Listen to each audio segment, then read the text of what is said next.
All right. Well, for more on Snowflake and the rest of the cloud and AI space, let's bring in Byron Deeter from Bessemer Venture Partners. Byron, it's great to have you back on. And let's start the conversation right there. Those comments about this partnership between Snowflake and Anthropic. You're an investor in Anthropic, so I'd imagine you have some thoughts about the comments that John just relayed.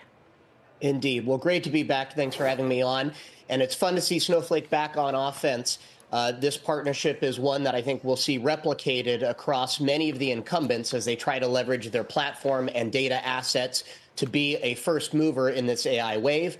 And we're proud investors in Anthropic. They're one of these foundation models that helps with the unlock. And so you combine that with Snowflake's acquisition, with their strong print, and you're seeing investors excited about this roadmap ahead as the battle with Databricks intensifies. You know, all eyes are on Databricks in the private markets as they're now valued, plus or minus in the same ballpark as Snowflake and growing a little bit faster. And so that arms race is escalating very publicly and very much around this AI battleground. So as that arms race escalates, are we entering that chapter of generative AI deployment that is the application layer? Are we starting to see the winners and losers being minted when it comes to enterprise software?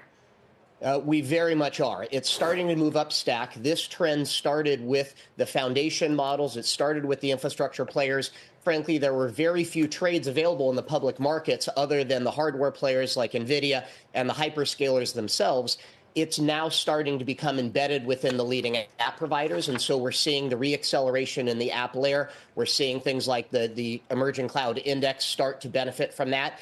And we expect the IPO pipeline for next year and beyond to reflect the leverage from these LLMs and the leverage from these AI foundation models to really start leading to business benefits at the app layer that will drop to bottom line results.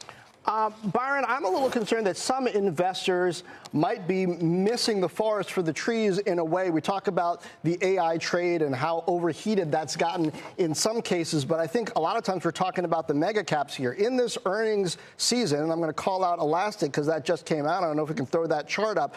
We've seen some names that are focused on enterprise data that have been a bit beaten down, names that aren't mega caps, particularly those with consumption models.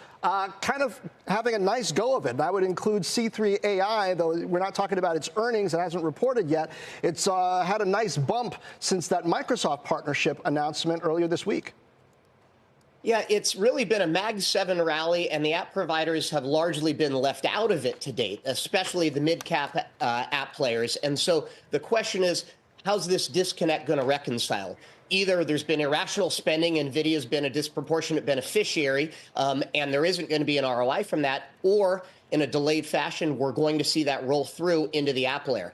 I'm a big believer in the latter. I think that we're going to see these benefits roll through. I think these are economically rational actors, and that the software providers are now starting to instantiate the AI products and application benefits into their top layer and user-facing capabilities.